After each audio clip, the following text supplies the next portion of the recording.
following show contains adult content. It's not our intent to offend anyone, but we want to inform you that if you are a child under the age of 18 or get offended easily, this next show may not be for you. The content, opinions, and subject matter of these shows are solely the choice of your show hosts and their guests, and not those of the Entertainment Network or any affiliated stations.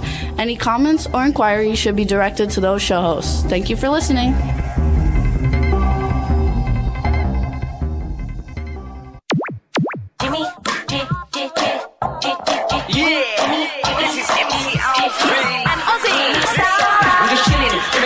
Sitting down and designing, where every man in a thinking, what are we gonna be wearing? Yo, I'm a Liverpool MC, you can't trust me, big up the girls inside the party. Let's get down to crazy Jimmy, big up myself and known as Alfie, the one and only, the Turkish MC. Always love the clothes of Jimmy. Bitch, I'm your one I wanna be, Jimmy Star, new celebrity. We'll take you out to Jimmy Star's. Hey ho, what's up everybody? Welcome to the Jimmy Star Show with Ron Russell, bringing you the good times in music, fashion, pop culture, and entertainment. Let's fix this a little bit so Ron's head's not cut off. Oh, cut my head off. Oh. And let everybody know, go, you guys, if you're watching live on YouTube, I think YouTube's having some problems, and so we put a Facebook link to watch it on Facebook, so go to Facebook and watch it, everybody. It's going to be a fun show today. We got some really great guests. We have a British actor, Bobby Marno coming on. You guys know him from Game of Thrones. And then we have Michael Janeen and Janeen Damian, and they had the number one movie in the world on Netflix, Falling for Christmas, and they're good friends of ours. We haven't seen them since before COVID, so we're excited to have them on. Yes, we are. Hey, it's going to be a good show. We look good. I'm always looking good. You know, I feel good. I've cut sugar out, as we know, and I'm eating healthy, sleeping better. I guess what everybody's been saying all these years about toxic food and chemicals in our food and processed food and bullshit food and make-believe cheese and make-believe meat, it does harm you. The body doesn't understand it. It says, what is this crap you're putting in me? I have to process and digest it, and it makes you ill. So yes, I feel good. I look good. I'm energetic, and it's all due to proper eating. So hey, Juan, real quick, I have a question for you. Is there a chat room on Facebook or no? Is there a way to do a chat room? Like we can see what people are there or we can't? Let me know. You can let me know in the chat room if you want. There we go, in the private chat, and I can look at it and see. In the meantime, everybody, he says yes, so I got to figure out how to do it. All right, so I know B. Claudia is going there. Boomer Mays is here. Don Hinton is here. Lady Lake Music, who said Christine McVie died. That was just terrible. And Christine McVie from Fleetwood Mac. Fleetwood Mac. Oh. Which is sad. And I'm going to try to figure it out. In the meantime, Ron's going to tell you what we did this weekend. What did we do?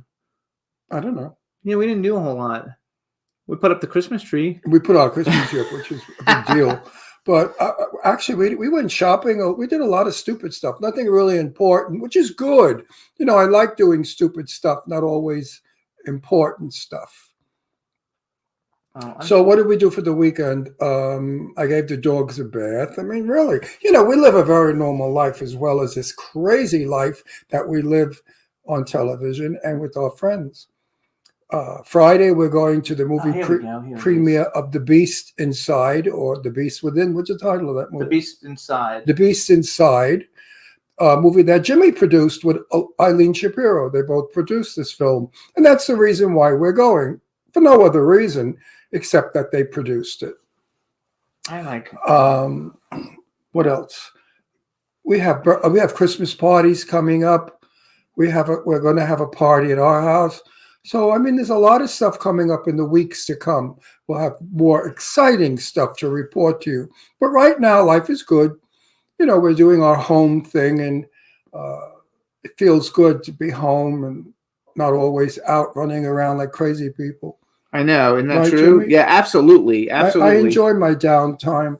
You know, I did gardening, and I washed all the furniture out on the patio because we had a windstorm and it went berserk, and sand was all over as usual. Okay, so talk for a minute because I'm trying to get in the Talk for a chat minute. What room. am I going to say? I don't know, You're can't trying to you- get in the chat room? No, I'm trying to figure out how to. Yeah, I'm not logged into the chat room on this computer. I don't know my login. What happened to YouTube, It's just Jim? YouTube's just not working. YouTube. I love YouTube. I know. It better work. I look at more things. This is the reason why I became healthy, because of YouTube. I was watching this Dr. Mandel, and I really liked everything he said on YouTube. You should look at him. He tells you about your liver, your kidneys, your heart, your arteriosclerosis, your diabetes, everything there is to know about the human body in different shows, of course. And they're very, very informative and very much in layman terms, so you understand what he's talking about. He doesn't get really, doctorish with all the doctor crap. And he tells you point blank out what foods not to eat, and he tells you what foods to eat. So I would go on YouTube and look at all of the doctor shows. There's one guy from Cornell University. He's a professor up there, and I forgot his name, but I was watching him do a lecture to the students that are going to be doctors at Cornell. And Cornell University is one of the best in the world. And I learned a lot from that doctor about toxicity. Hello? What's the word? Toxicity? Toxicity. How do you say that? Toxicity? That sounds wrong. Anyway, about toxic, if you're toxic. Actually, I think it's working on YouTube, you guys. Oh, YouTube. Woo-hoo. I think it's actually working on Yoo-hoo. YouTube. Yoo-hoo. Hey, Juan, I think it's working on YouTube because I see people talking on there. Oh, no, it's not working, but people are all talking there. Okay. I got it. Okay. All right. Anyway, yes, toxic. So toxic. Toxicity. That's the word. Toxicity. I think it is a word, toxicity. My little baby is scratching at me because he wants to come up. Come on, Astro. Let's go up. Yeah, I know you like to be on. Come here. Turn him up. I got to grab you. He likes to be on television. He's a snob. You're a TV snob. Look at you. You think you're a star. Say hello to everybody out there. Astro, say hello. Astro. Anyway, this is Astro. All right, I can't worry about this, you guys, because I gotta talk. But I don't know where I'm watching this, so I only see Teresa saving the stuff on Danielle Bell. Don't you love making out with? So I don't know how to get it all. But I love to. We're on Facebook and we're also on private chat on YouTube, and I don't know what to tell you because I can't figure out how to do it. But you can see comments here. You have two tabs, private. Oh. Okay, so all the comments are coming. All the comments come through YouTube here in the chat. Perfect. All right, so Don Hinton is here, and B. Claudia is here. Hey, everybody, we're gonna have a good time with you guys today. I'm looking really forward to it. We also, I don't know if Diane made it or not, but hopefully she'll make it. Diane McClure-Repetto will be in the chat room. Lots of cool stuff going on. We've got Christmas parties next week, and so things are going really well, and we're having a good time. Look at Astro, huh? For those of you out there, this is a bundle of joy. This is the greatest lover. What a comfort. He makes our house round and sound and beautiful. So please go to your local rescue and rescue a little baby like this for Christmas. Bring him home. Let him enjoy your family, your Christmas tree, and getting food from under the table when you sneak it to him. We love him so much. And we want to welcome Cindy Lady Lake back. She was, affected by the hurricane. We haven't seen her. Wait, say hi to Cindy. I'm in the middle of making out. I know. Hey, Cindy, I know. You have his ass in my face. Hey, Astro. Hey, Cindy, I'm making out with my dog. You can excuse me. You gotta love it. So it's all good, you guys. So we want to thank everybody for tuning in every week. We want to say you can hear us on iHeartRadio, Apple Podcasts, iTunes, Spotify, Amazon Music, YouTube, Google Podcasts, Radio Public, TuneIn, Pandora, Amazon Prime, and SoundCloud. And thanks, B, for helping everybody find the new place to go to watch everything. We want to welcome everybody. We hope everybody had a fabulous Thanksgiving. We had a great Thanksgiving. Yeah, my daughters really did a beautiful job. They kept the table dressing very simple. My daughter Leslie was with Michael Kors years ago when we lived in Pennsylvania, and Michael wanted her to be one of his table dressers. And my daughter dressed a table at the Lalique building in New York City, and it was one of the winner tables. So my daughter Leslie is fabulous at dressing tables. She knows everything about china, crystal, silver, sterling, everything. But this Thanksgiving, they did a simple elegant plate setting. It was just wonderful. And the turkey was delicious, but we ate healthy. We all had like the sweet potatoes with the marshmallows that we love. We took the marshmallow off as we ate it. And we had one corn fritter each, lots of turkey and vegetables and salad. And we were full. We weren't hungry. And we ate well. And everybody's losing weight. My daughter Leslie's lost weight. My daughter Deirdre, Jimmy and I, we're getting healthy. That's how you do it. Now, Christmas, we're also going to eat healthy by minimizing the amounts of food that we normally used to eat years ago, which nobody eats like that anymore. Those days are gone. Absolutely. And yes, Cindy said they're so talented, and yes, they are. And Don said Who said that? Cindy said the girls are so talented. Yeah, they really are. And Don said their home is beautiful, which is true. They have a lovely home. I just wish they had husbands in the home. They live together, and that's what's wrong. I think if they lived apart, they would be lonely and they would want husbands. But my daughters get along so well. They're the best of friends, and they love each other intensely. When my wife was gone with the wind, we never saw her. She took a powder and never came back until she died, and we never even saw her before she died. My daughters didn't have a mother for 30-something years, 40 years. And Leslie, the older daughter, became mom to Deirdre. So I think in a lot of ways, they're sisters as well as mother and daughter. Yes. Does that explain it? Yes, it does. It's absolutely cool. You see, everybody has a little bit of garbage in their life. I'm not the only one. Yeah. Oh, we want to welcome Howard Wiggins, too. Howard Wiggins is watching. I see him on one of these things, so I don't know which one. But hey, Howard. Hey, Howard's part of the Brian Sebastian Movie Reviews and More. He's an actor, and I was on the show yesterday, you guys. It's on YouTube, on Top 4 TV, so you can check that out. We had a good time yesterday. I think we could probably bring our first guest on. You ready? I'm ready. All right, everybody. Now we're going to welcome to the show. Let's make sure we can see him and hear him. Juan's going to bring him in, you guys. It's so funny because I feel like I'm looking at 3 different things to keep up. Hey, Bobby. Hi, guys. Hey, Jimmy. John, and Astro. Hi, Astro. How you doing? What did he say? He said, hey, Jimmy. Hey, Ron. Hey, Astro. Hey, Astro, We're not used to your accent, so we'll have to get used to it a little bit. Before, let me... I'll try and speak slowly so I don't confuse you too much. There you go. So let's do a proper introduction. Now we want to welcome to the Jimmy Star Show with Ron Russell, actor, director, producer, and writer Bobby Marno. Hello and welcome to the show. And he's in the UK, you guys, so welcome to the show. Thank you very much, guys. It's a pleasure being here. Thanks for the invite. I love it. And we want to thank Diane McClure Repetto. You guys, Diane, everybody knows Diane. She actually introduced us and he came on the show. So we're happy to have you. And it's like 8 o'clock at night for you, right? It is, yeah. 8:15 in the evening here at the moment. Is it cold? It's not too bad. It gets a lot colder. It's about 9 degrees Celsius at the minute, which isn't bad for this time of year. I love You know what? I hear a Scottish accent. Scottish? Are you Scottish? No, the Northern Irish. So, yeah, I mean, it Northern can be quite Irish. similar, yeah. Oh, so you live in the UK, but you're actually Irish. Yeah. Yes, yeah. Okay. His accent.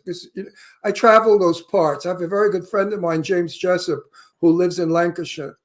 And, it's not far up from Lancashire to get to Scotland, yeah. Yeah, right. So it's nice, a beautiful country up there. My God, we drove the lanes and the woods and the ocean. It was just stunning.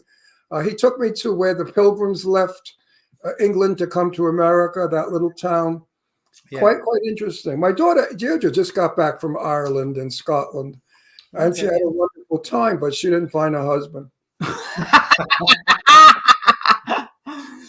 So for real quick, say hi to the chat room. It's starting to fill up. Say hi to everybody in the chat room. Hi, everyone in the chat room. And hi.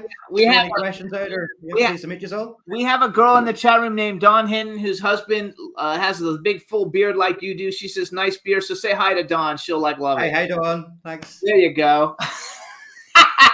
It's so much fun. So let's do a little bragging. First of all, you guys, if you want to follow Bobby, he's on Instagram at Ram Productions NI. What does the NI stand for? Northern Ireland. Oh, Northern Ireland. Okay, see, I'm an idiot. I should have been able to figure that out. So no, not really. We're American. We don't know that stuff. At Ram Productions NI, you guys. And so I guess you met Diane signing autographs at a convention, right? I did. I met Diane about 2 years ago now, 2.5 years at Denver Pop Culture Con, I believe it was. Oh, that's fun. Yeah. Diane is single. Do you know that? I'm married myself. And Okay. you're married. You're married. Don't forget you. Okay. Do you have a friend that's single? I do. I've got a couple of friends that are single. Yeah. Well, why don't you fix Diane up? I'll have a word with them. Yeah. Right? And she's very beautiful. She's, what I love most about her is she's kind, and you must eat her chocolate. Her chocolate is by far the best. She does her own. She makes like fudge and candy. She has her own candy line, and I've eaten her before. When I did eat sugar, I no longer eat sugar, but I remember the day, and her eating Diane's chocolate was really good. Excellent. We could do a lot with that, but we're not. Yeah. Disappointed she never gave us any chocolate when we were in Denver with her now. You gotta tell her then. We'll tell her. I'm sure she's her actually. fudge is delicious. She'll bring you fudge. I know she's listening. I don't know if she's in the chat room because she said she was working. But say hi to Diane. That way she knows. Better. There we go. So let's do some bragging. First of all, you have a great background. YouTube crapped out on us and we didn't know because normally we have the show playing in the background. But you have great. Damian is the very first movie you ever did, right? It is indeed. Yeah, Damian was our debut film.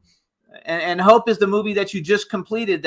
You're looking for distribution that'll be coming out soon. Yeah, we literally just finished post-production on Hope about 2 weeks ago. So I love it. So I read your bio online. I think it was on IMDb or someplace since we weren't familiar with you. And I think it said you started out as in the financial services. Financial services. And then you got then you were in, what movie were you in first? Dracula Untold. Dracula Untold with Luke Evans. Dracula Untold was my introduction to the film industry. Yeah. And then you decided you wanted to be a filmmaker, and now you're besides acting in other people's things, you're creating your own projects. And indeed, yeah.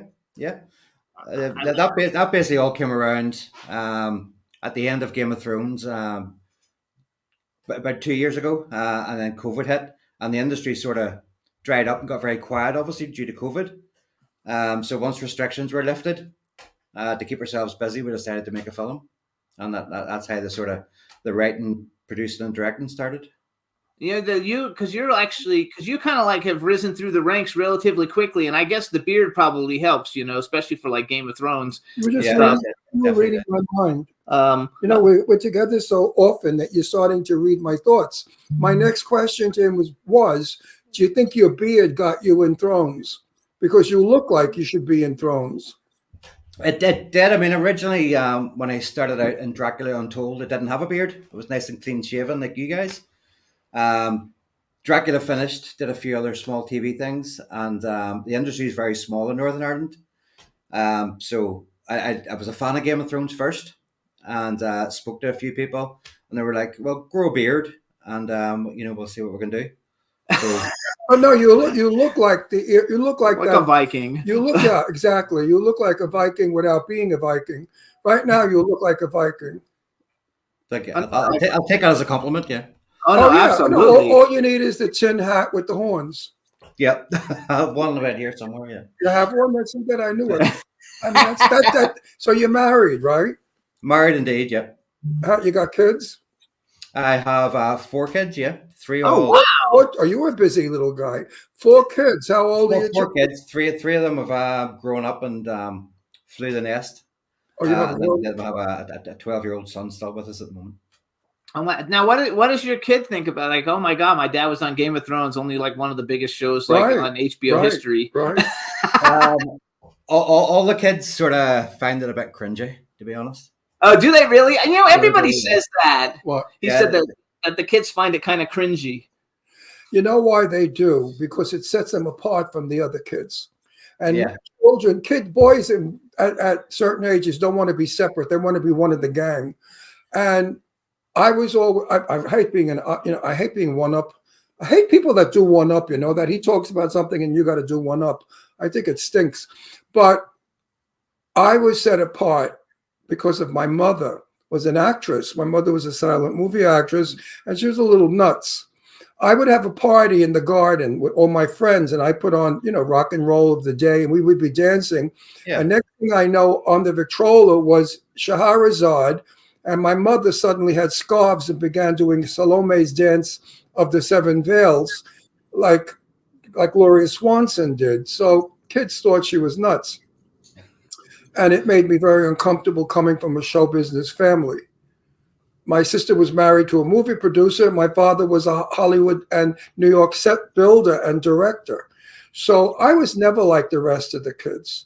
Yeah, they were all Italian kids. Their fathers were like salami makers or Salami makers. or they were garbage men, plumbers, things like that.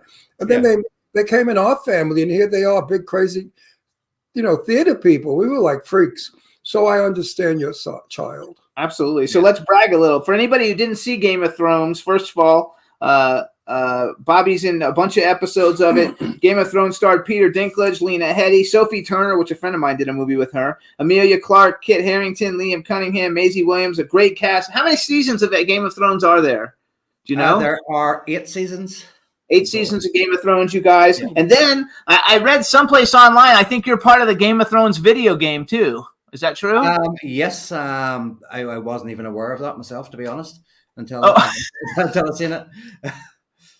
That's funny because I read that and I thought I was going to talk about that. I was like, how cool is that to be like in a video game? So you're in it based on footage from the actual. Yeah, I mean, when you're on set, there's a lot of sort of 360 scope scanning. When you're in costume and that, and then they basically do whatever they want with your image after that.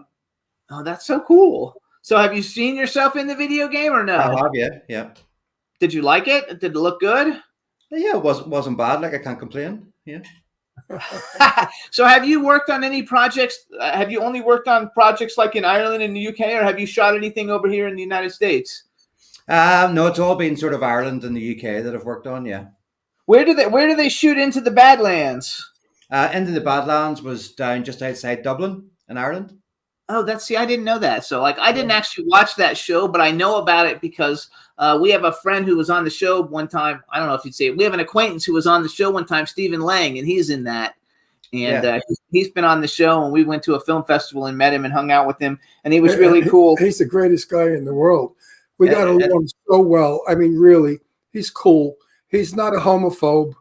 And he and I were dancing together, and he's just the warmest guy. And he just treats everybody like an equal.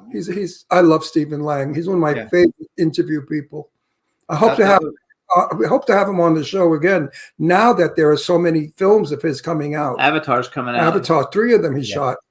And Stevie is just a great guy. Did you get to meet Stephen Lang or Nick Frost? I didn't know. Most of the stuff I did was with Daniel Wu and Nick Frost. Okay, yeah, Nick Frost is like, I'm a big fan of Nick Frost. Like, have you ever seen Attack the Block? Yeah. Like, I think that, to me, that's one of the greatest like horror movies that like didn't make a big splash, but it really should have, because I thought that, and I think Nick Frost is a genius. Yeah, Shaun of the Dead would be one of my favorite ones of his. Yes, oh, absolutely. I love him to death. I think it's terrific. So some of the other stuff, so I can brag a little bit for you. You were in Transformers: The Last Night, which had lots of big people: Mark Wahlberg, Josh Duhamel, John Turturro, Glenn Morshower. I have a movie I'm working on with Glenn Morshower, Stanley Tucci, Anthony Hopkins, Viking Destiny with Terrence Stamp, Paul Freeman, and Martin Fourn. Mary Queen of Scots. That's a TV series, right? No, it was a film with David Tennant and Margot Robbie, Guy Pearce, Joe Alwyn, Saoirse Ronan. Would I love to work with Terrence Stamp? What was he like?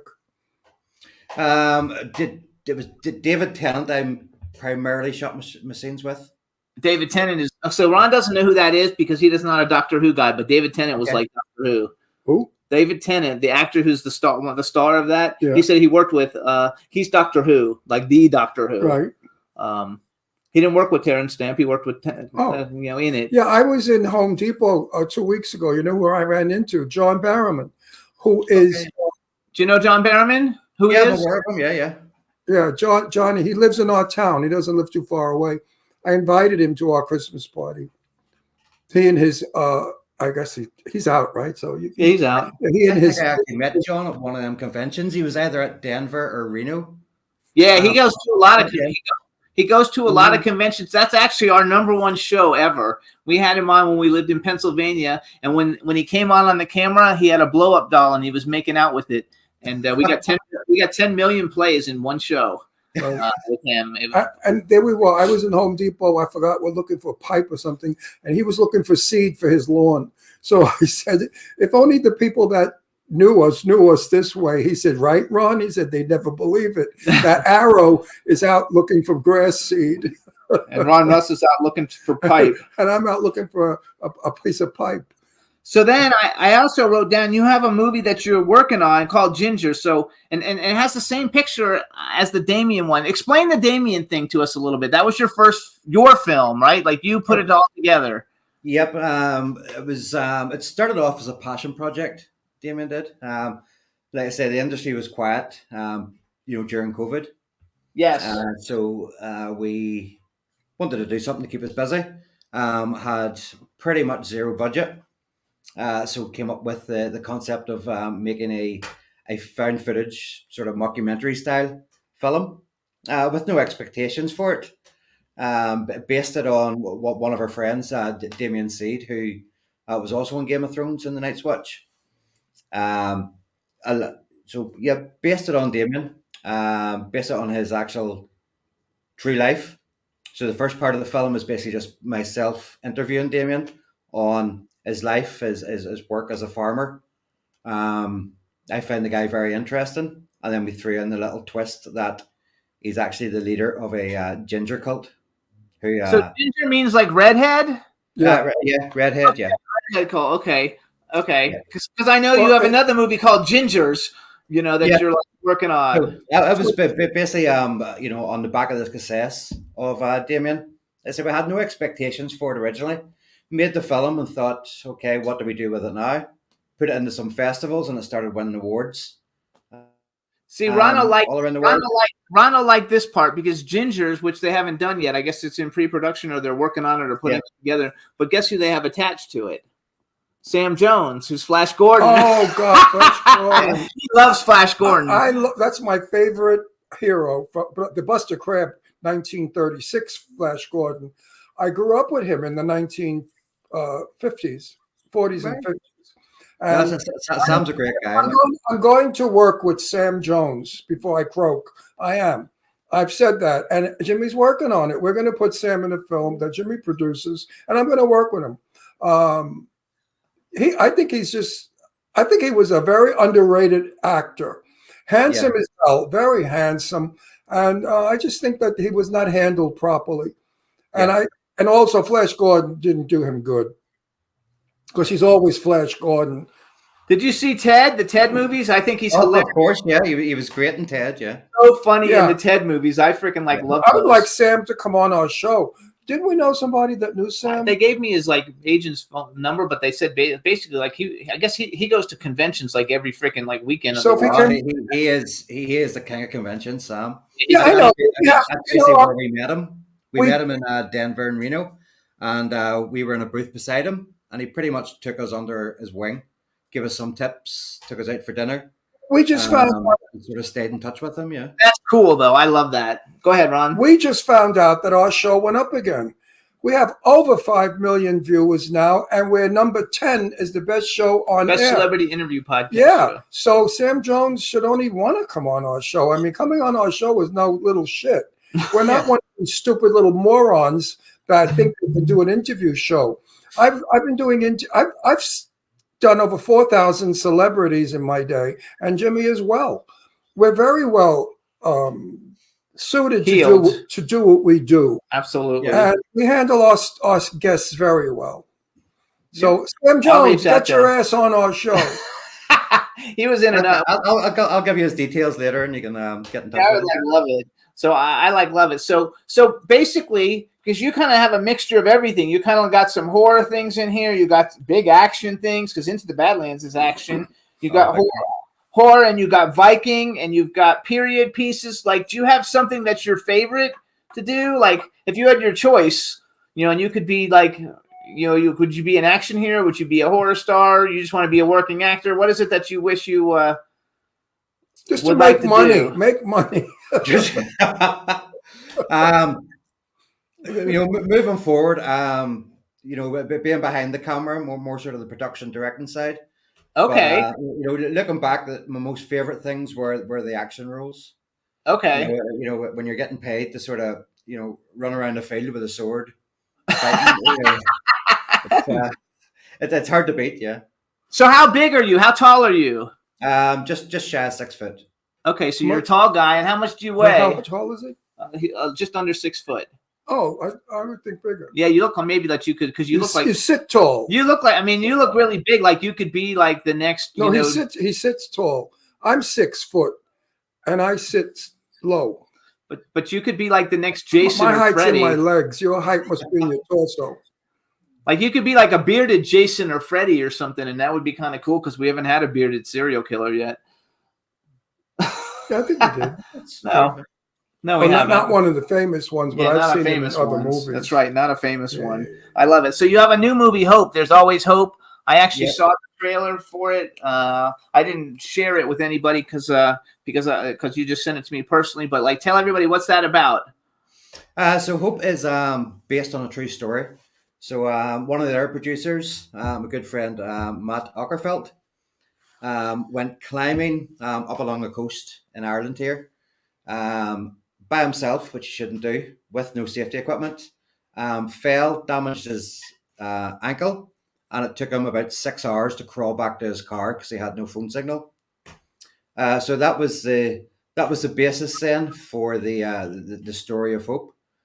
So it basically follows an adventure vlogger who's working a mundane 9-to-5 job just to pay the bills, but her real true passion is going out and vlogging, doing these adventure activities. Has an accident while she's climbing. She's in the middle of nowhere, and then obviously it's dramatized, and she goes through these different ordeals to make it back to civilization.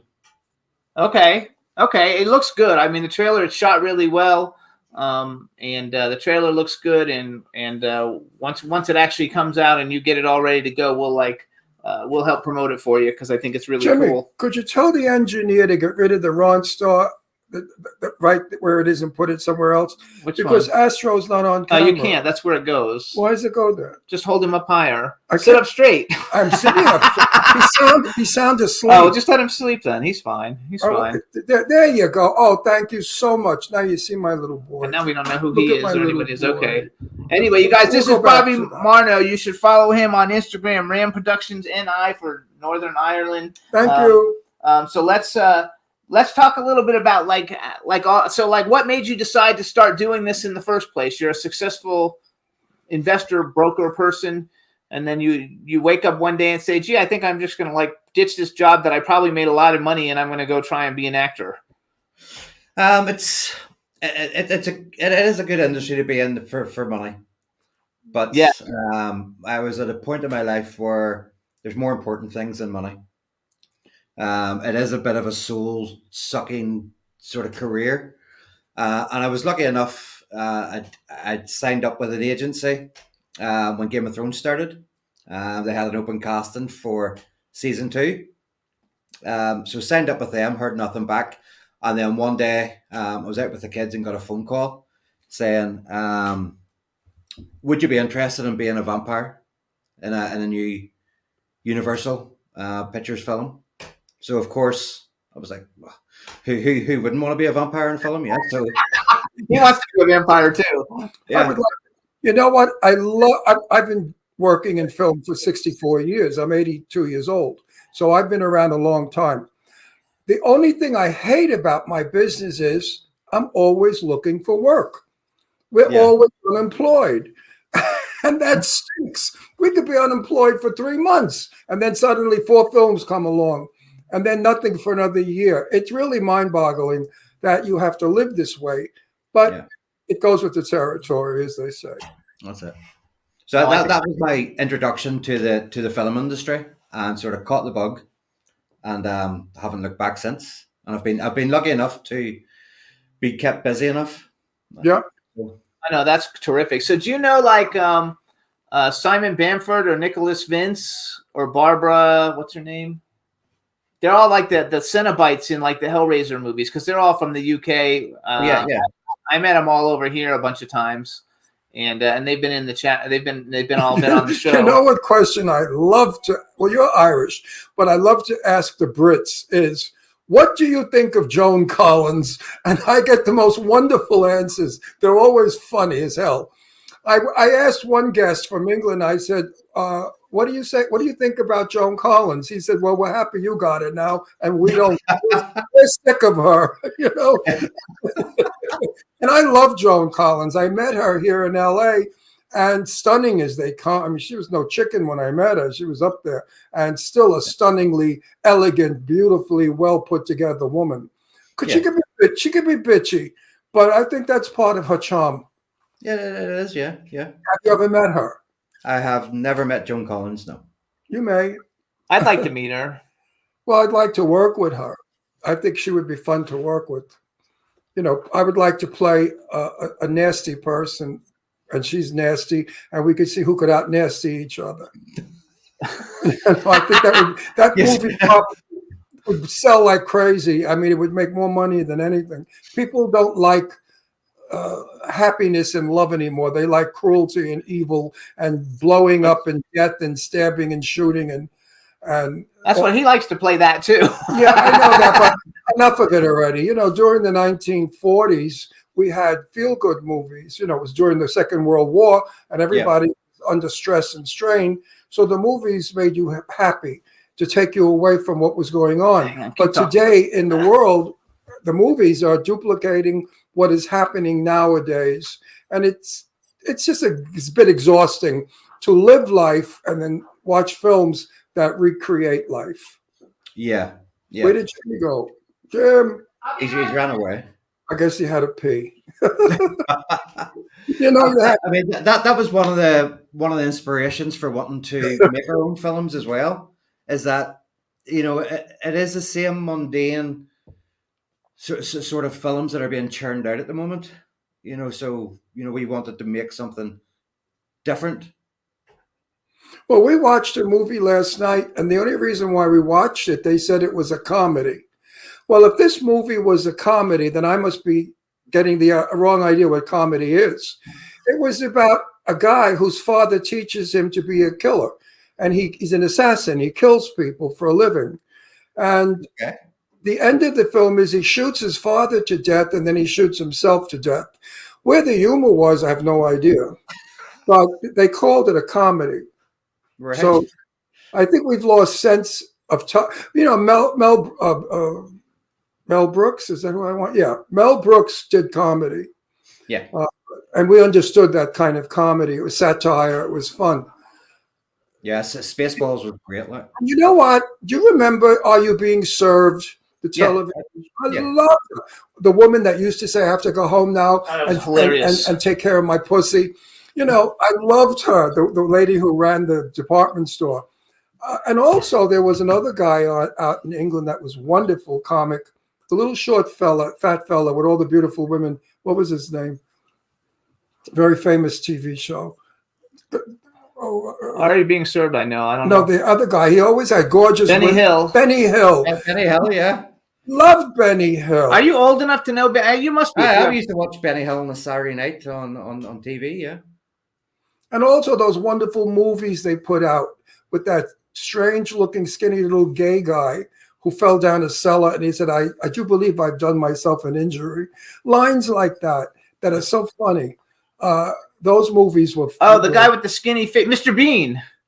Mr. Bean. I forgot the name of it. It was a series of 5 or 6 movies that they made with this group of people. I think it might be Mr. Bean. Funny.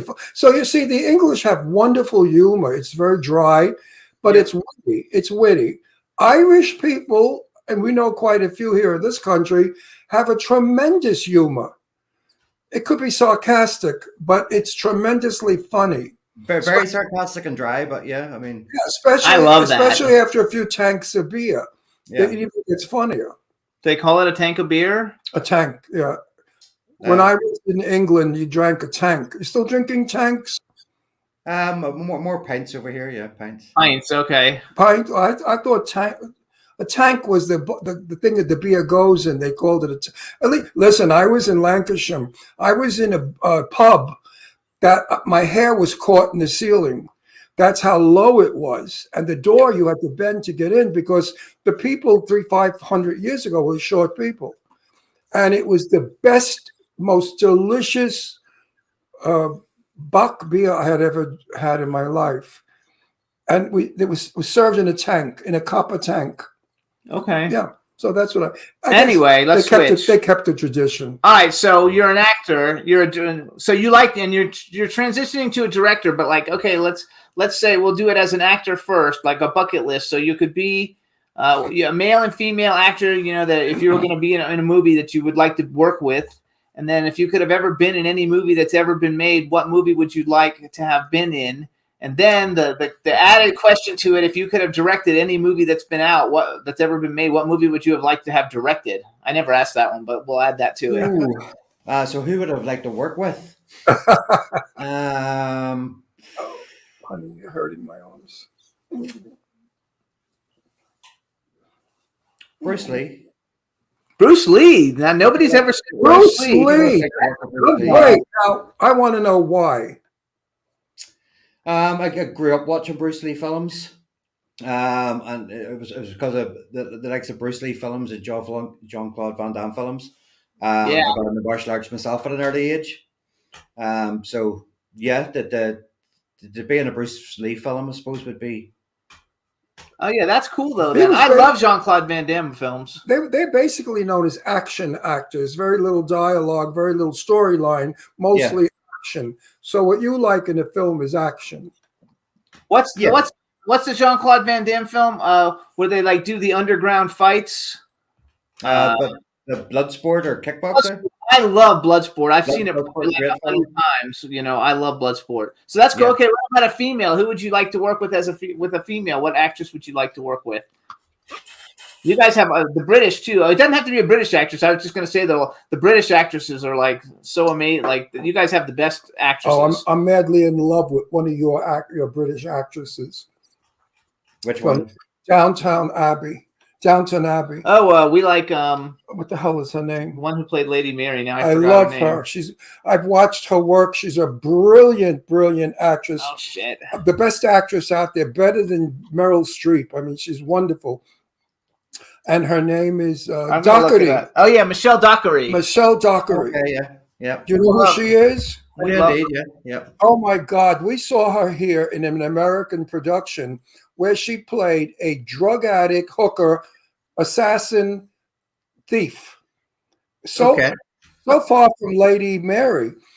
And she lost her English accent completely. It was totally Brooklyn, New York. Her performance was unbelievable. And I adore her. But we don't see her here anymore in this country. Yeah. Is she big in England? I don't believe she's done anything recently, no. So wait, I have a question because in America, Downton Abbey is like a really big deal. Like, we loved it. Do people in England even watch it, or is it more like a? No, I believe it is. It is pretty big in the UK and Ireland. Haven't watched it myself. It wouldn't be my cup of tea.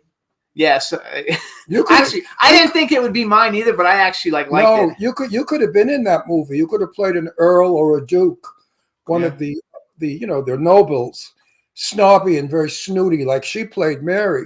I love Michelle. I would love to work with Michelle. That's Jimmy. We have to contact her. I would like her to come on our show also. So wait. So go back though, because you didn't answer. So who's a female actress that you would like to work with? I'm gonna say Dawn French or Jennifer Saunders. Oh, Jennifer Saunders, yeah, Jennifer Saunders is absolutely fabulous, isn't she? Right? From Absolutely Fabulous. The two of them are hilarious. I grew up watching them, so that's funny because I have I'm a publicist, is how I support myself when I'm in between making films, and my business partner interviewed both of them because she's a world renowned. She is one funny. She is so funny lady, and she's stunning looking. She's a beauty. We're talking about the blonde, right? Well, both of them. No, Yeah. one is short and fat, and one is tall and skinny. Yeah. Talking about the blonde with that wears the big hair. I don't know there. which one is Jennifer. Yeah, Jennifer Saunders. Jennifer. Okay. Beautiful woman, beautiful, stunning features, and funny. The funniest thing was when one of them were drunk and they fell down the cellar steps. I laughed just thinking about. I love that show. Why did it go off the air? I don't know. You know what I'm talking Absolutely about? fabulous. Absolutely fabulous. We saw the movie. Yeah, I mean, it was such a satire on life. It was hilariously funny. Bring it back, England. Get those broads back to work. They're very popular. I follow them on And social even now, media. as older women, they could be very funny. Look at Judi Dench, how she works all the time. I love and adore Judi Dench. Adore her. Another great actress that England put out. Fabulous actress. And you know, she's half blind and she still works. Who's the other one that I like? I see. I'm a big Harry Potter fan, so like I've seen all the Harry Potter movies like a zillion times. So Maggie Smith is a great actress. My God, you can't compare these actors. These are legends. Oh, Maggie Smith is unbelievable. So wait, so what are some of your favorite action movies? Since you like action, Um, do you like Jason Statham? Like Ron likes Jason Oh Statham. yeah, I think he's terrific. I'm not a big fan. Not a big fan. What did he say? He said, "I'm not a big fan." You don't look like I'm not, I think he's overrated. To be honest, you met him personally. I haven't. No. Oh, No. I think he plays it really tough and quiet. I like the fact that he doesn't show any feelings, yet he can knock down 30 or 40 men in 2 So who do seconds. who do you think? I thought he was really good in Lock, Stock. Yes, What is that? So he was, yeah. Two Smoking Barrels. Yes. Yeah. You've worked with him? No. Same film. No, he hasn't worked with him. He said he thought he was good in Lock, Stock, and Two Smoking Barrels is the name of a movie, which you didn't Yeah. see because you didn't like. He likes the like just flat out like actiony ones. I liked him in The Meg, you know, when he like fights the shark and stuff. Like I thought that was. But, I mean, it's totally No, unrealistic. we have so many good actors. Wait, I want to find out today. who he thinks are good action people, though. Who are some of the action people you like? I mean, I grew up watching films in the 80s, so, you know, anything with sort of, you know, Sly Stallone or I like or Arnie in it, you know, Predator, Jean-Claude Van Damme films. Yeah, I like the What Jean-Claude Van Damme what films. did you think of Christopher Lee? Christopher Lee, great actor. You know, before most of his films would have been before my time, but no, but I was at a cocktail party with him, and I was talking to him, and I mistakenly said to him, "Nobody could do Dracula better than you." And because Bela Lugosi had it, then you took it over. And he stood there arrogantly and looked down at me because he was 6'5" and said, "I have done more than Dracula." And I looked at him and I said, "Oh," I wanted to say, "But listen, that's the only thing we know you for. I hate to break it to you, but you know, we've anyway." He was very arrogant. He wasn't very nice. His wife heard that, and his wife came over and she apologized. She said he's very sensitive about the Dracula because he has made like 140 movies or something. Yeah. And I said, "Oh well, we only know him as Dracula. Sorry." That's what he's most well known for, yeah. I mean, he could have been polite and Wait, what said, did you say? "Thank you." I missed what you said. I just said, yeah, that's what he was most well known for. So. Oh yes, yeah. What did he say? He said that's what he was most well known for was Dracula. And he was a sensational Dracula. He did it beautifully. What I was doing was complimenting him because so many people have played Dracula and they stink. I mean, they look like Fagula, not even Dracula. Half of them, you know, Fagula, gay Fagula. They look like that. He was the only one that was really evil and mean and scary. But I guess that's how he was in person, in real life. So it was easy to do it in film. So if you could have directed any movie, what movie would you have liked to have directed? Are you going to pick maybe you're going to pick a Bruce Lee film. I'm not sure. Predator. Oh, see, I love Predator. Okay. What movie? Predator. Oh, I like Predator. I have a bunch of, I collect action figures, so I have a bunch of Predator action figures. Predator also. That was a well done film. So now you like the original? I mean, there's a whole bunch. There's a bunch of different ones. Do you like the original one the best, or which one do you like the best? I like the one with Arnold Schwarzenegger. The original one the best, and again, it's timeless. You know, it's still very watchable, and you know, stands up against modern films. Oh no, absolutely. I think Arnold did a good job. Did you in like that. the last It wasn't Predator Arnold. film It that was- came it out was like the 2 other years one. ago? It was the. Arnold Schwarzenegger. I thought it was Sylvester Stallone. There's Arnold It was Schwarzenegger. Arnold Schwarzenegger, the first one. There's a whole bunch of people in He it. did a good job. You know, it was like his acting debut, probably. Did you see the last one that came out like 2 years ago? I think because I got it for Christmas 2 years ago. I think so. That's when it came out. It wasn't that Yeah. good. I watched it recently. It was what was it called? I don't remember. I don't remember what it was called, but I thought it was decent. Yeah, it was decent, I right? thought it was very well done. We have a friend here who does a lot of the stop motion stuff in for all those movies, and he was the Predator in that last Predator. His name's Right. T.J. Storm, and Okay, he's like everything. Like I think he was like Godzilla. I don't know. He was like a whole bunch of. He's always like, but I think he's been Predator in several Predator I have movies. a question that I ask a lot of celebrities, and I get very interesting answers. Do you object to being killed in a film? No. Would you believe how many? There is one actor, and I don't remember who it was, who said to me, "I will not be in a film if they kill me." Oh, Really? I was Tristan Rogers, the soap opera star here. Okay. So Tristan Rogers is the #1 soap opera guy. He's been around for 100 years, and he said to me, he said, "I refuse to be in a movie where I die." Sean Baines made a career out of it. Yes, that's true. What? Huh? What is it? Lots of people made a career of it. It's just Sean Bean.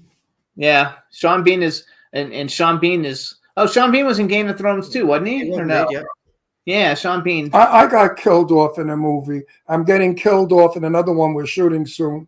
I play a landlord, and for some reason they kill me off. You know, it means you're not coming back in the sequel. I guess that's what they don't like about it. If they kill you off, Have you been killed off in stuff? Sure. And Dracula. And Okay. Dracula, the vampires get melted by the sunlight. Yeah. Did you get to when you did the Dracula movie? I know that's your first movie. Were you able to actually like meet Luke Evans or Dominic Cooper or Charles Dance? Did you get to meet any of them? We spent the best part of 3 months with Luke. That's so cool. Very friendly guy, very down to earth. And again, with it being my first film, he was always giving tips and help, and fantastic guy. Like, yeah. Oh my God, I would love to have him on our show. You as a vampire, after you take some blood out of the neck, the blood could be running down your beard and dripping off your beard. What's more disgusting than that? I mean, that will really get those crazy bastards in the theater happy when they go, "Oh man, look at that! Is that gross?" Oh. So somebody cast him as Dracula. I want to see blood running off his beard. So now, if you got offered a big role and you needed to shave your beard, would you shave it or would you turn the role down? That would be role dependent. Yeah. If it was a really good film, let's say you were going to star in a film with whoever your favorite actor is. If it was paid enough, yeah. Yeah, see, because people are weird about beards. They don't shave them when they get a beard. That takes years to make that beard look like that. I interviewed an actor who was very famous for his beard, and I asked him that question. I said, "For $1 million, would you shave your beard off?" He said, "For $1 million, I'd get circumcised." And that was his answer. So I guess he was never taking his beard off. So how long did that take to grow that beard? This has been growing now for about 3 years. Yeah, so it's a long time to grow that beard. Sure it does. A lot of maintenance. Yeah, it grows pretty quick. I mean, when we were filming Game of Thrones, you would film for 6 months, and then you'd be off doing other bits and pieces for 6 months. So during the down period, I generally would have shaved it off for other roles, and then grew it back for the start of the next season. Oh, that's cool. I love it. So was Game of Thrones just a great experience? Because Charles Dance was in Game of Thrones too, and he was also in. Did you ever meet Charles Dance? Charles Dance is one of my favorite actors. A lot of people. It's one of the guys I have never met on the set. No. I would really like to meet Charles Dance. Do you think leprechauns ever existed in Ireland? They possibly still do. You just don't know where to look. You just got to know where to look, he said. No. We had a neighbor. Her name was Mary, and she was from Ireland. And she used to tell us that when she was a young girl, she lived in a house with a dirt floor. and a straw roof. This is going back, 100 years ago. And she believed in leprechauns. She said they did exist once. It was like an old man in a town who was a hoarder of his money, and he kept his money in a pot of gold somewhere. But she believed in leprechauns. Many Irish people do believe in leprechauns. I'm Irish. What? I'm Irish. No, here in America, they believe in fairies. And we live in Palm Springs where there's a lot of fairies. So we know that fairies exist. So if fairies can exist, why not leprechauns? Why not? Yeah. Right? I know, I love it. Plus, I like the Leprechaun movies. There's the best leprechaun movie was the Tyrone Power one. Have you ever seen it? Don't think so. No. Oh, it's a wonderful movie about a leprechaun that he meets in Ireland. He tries to steal his gold. It's a comedy, romantic comedy, and I don't remember the name of it. But for you folks out there, researchers, go to Tyrone Power Movies and look for the film where he meets a leprechaun. Or lovely Irish film, lovely. Or watch Leprechaun 3 because Caroline Williams, who's a friend of ours, is in it, and she gets killed by the leprechaun, and it's a lot of fun. I like the horror movie. See, they made the leprechaun evil, and the leprechaun really isn't evil. He's just a drunken little old man that's protecting his gold. So I like to think of him as a nice person, not evil. I wish I had a pot of gold, and then I could protect it. I know people in this country that just wish they had the pot, not the gold. Yeah, well, I'll let you have the pot, and I'll take. Because in California, pot's legal. They're all smoking it. It's just they're driving like crazier than ever now. Everybody's loaded, so the road is very dangerous. Why they made it legal, I'll never know. Have you been to California? You haven't acted in America yet, so maybe not. We flew into San Francisco. Okay. For RenoCon, I think it was, but haven't been any further south than that, no. Okay. So did you get the opportunity to go to like a lot of conventions to sign autographs? 2 years ago it was. We were lucky enough. We were over 4 times in the States. Oh, that's cool. So we're in Reno and Denver for the Pop Culture Con. Nashville, I believe it was, for Con of Thrones. And Salt Lake City for FanX. So you've been here to quite a few places in the States. Have you ever been to? Possibly coming over to Oklahoma. Have you ever been to started New York next year for another one? Yeah. Have you ever been to New York City? I haven't. No. That's a trip. I'm from New York, from Brooklyn. You probably have difficulty with my accent, like I have one with yours, because I speak Brooklynese and you speak Irish. Yeah. Not Gaelic. What? Yeah. Do you speak Gaelic? I don't, unfortunately. No. I would like to, but I don't. Does anybody in Ireland speak Gaelic anymore? It's becoming more popular. Really? Yeah. Gaelic. Gaelic is a slang. It's an Irish. It's a language that's onto its own. My friend Rose Gilligan, she used to speak Gaelic, and of course, I had no idea what the hell she was saying. She sounded like she was choking on pebbles. So real quick, B. Claudia posted in. It's The Luck of the Irish, 1948, with Ann Baxter and Tyrone Power. Wonderful movie, folks. Thank you, B. The Luck of the Irish with Tyrone Power and Ann Baxter. It's a lovely Christmas film. Rent it, get it, show it to your family. It'll make the holiday beautiful. It's a happy, uplifting, spiritually wonderful film, and it's so Irish. Everything, it's absolutely a crown jewel of being Irish. People have to adore this film because it's all about Irish people in New York City in the 1940s. It's just a wonderful film. I highly recommend it.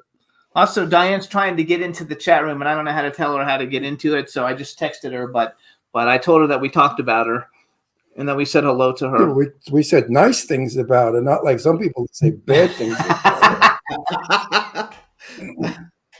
Nobody. I love her. She's one of the sweetest people I've ever met. She's really a lovely, lovely girl.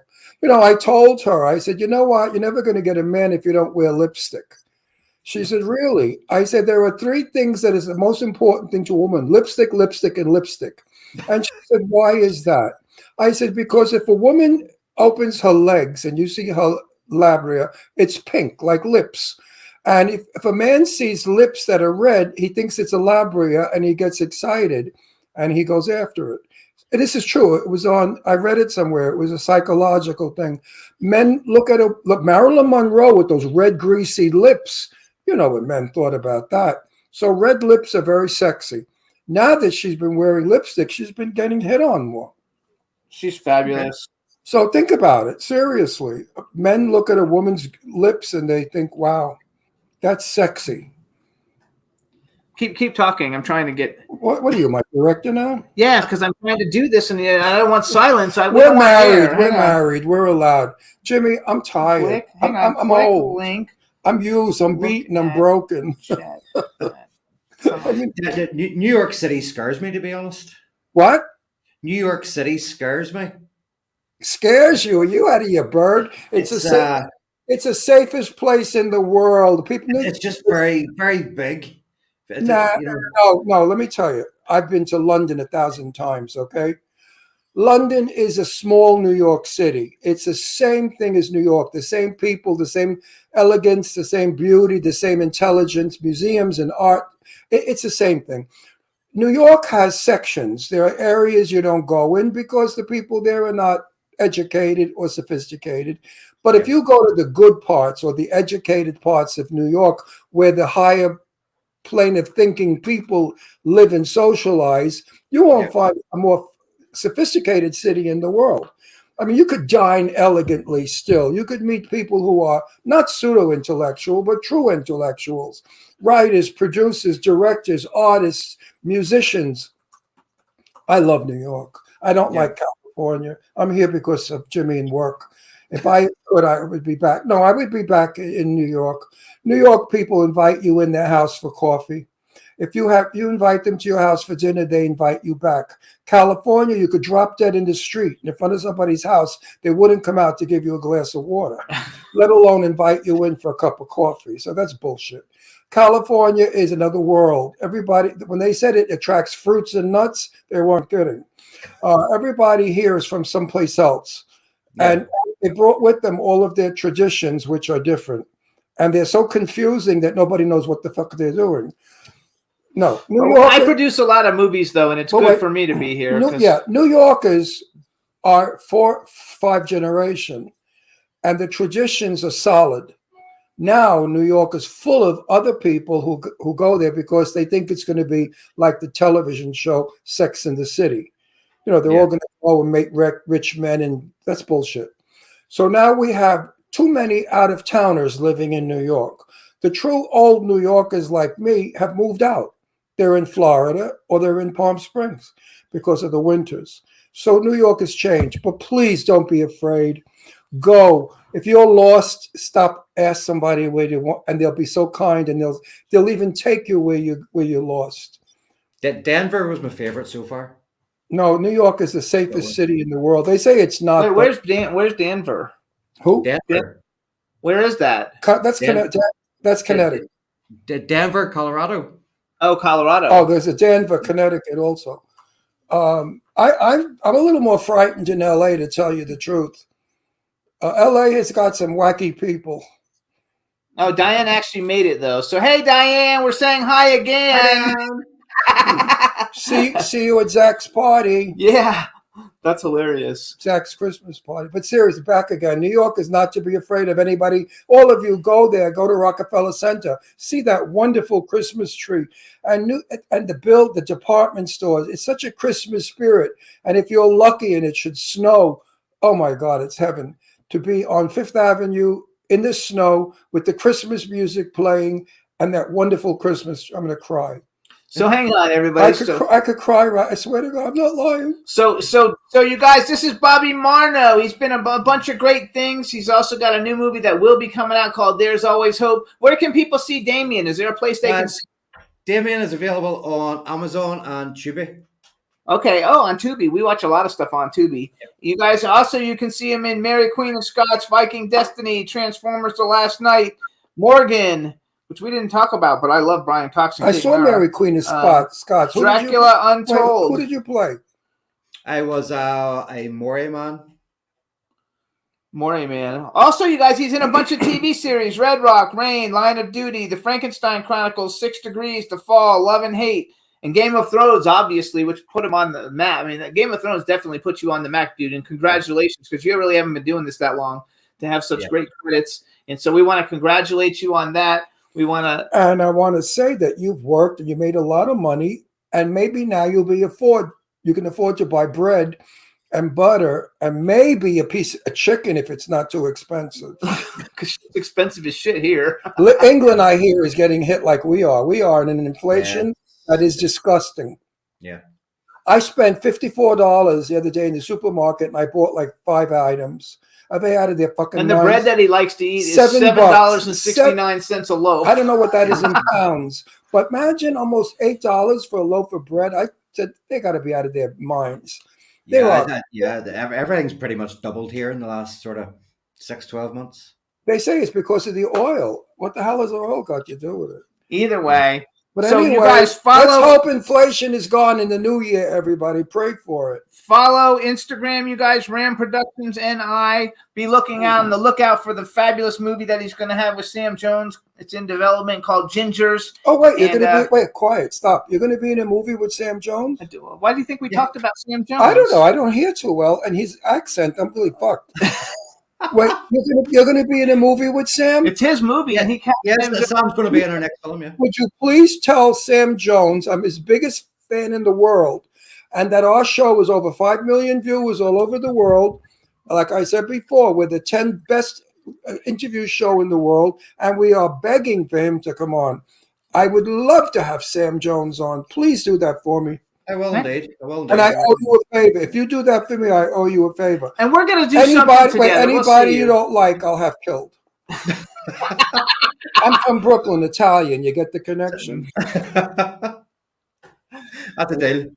Yeah, we love it. Oh, please tell Sam you had a good time on this show, that he's got it. And we have all big people on this show. We're not a crappy little show. Like I said, we had big stars on our show. So we love it. We want to thank you so much for taking time out to come on the show. Congratulations on everything that you've been doing. And I want to see you as a vampire. And I'm sure we're going to see you. Cast him as a vampire, somebody. We'll be doing something with you. We're very good friends. We love Diane to death, and something will happen, and we'll get everything worked together and see what we can do. Bring you over to the States for a movie. And have a very Merry Christmas, a happy holiday. Yes, you too, guys. Yeah.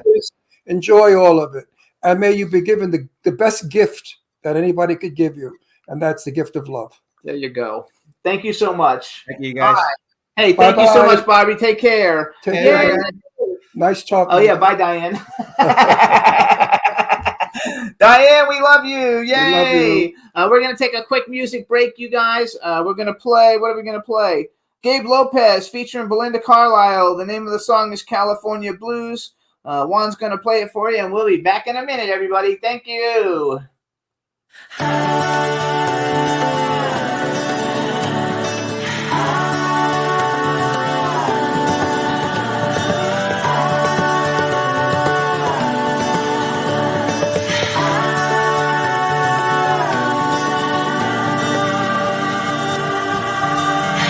When all the waves come crashing down and I get lost with you, I'm found.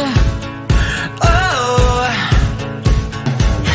and we take on the neighborhood, the bad and good of Hollywood. Oh, All the girls and demons collide at the sunset door. They can change the stars in your eyes. When I look into your California, California. You take away my California, California blues. And all the sinners wanna taste, they try to steal your heart away. Oh, but your love never disappears, like you're the summer's fall, yeah. Oh, On the fields of Malibu Drive, to the sunset shore. but it's all in Vegas, you're mine. When I look into your California, California blues.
Yay! That was Gabe Lopez, California Blues, featuring Belinda Carlisle.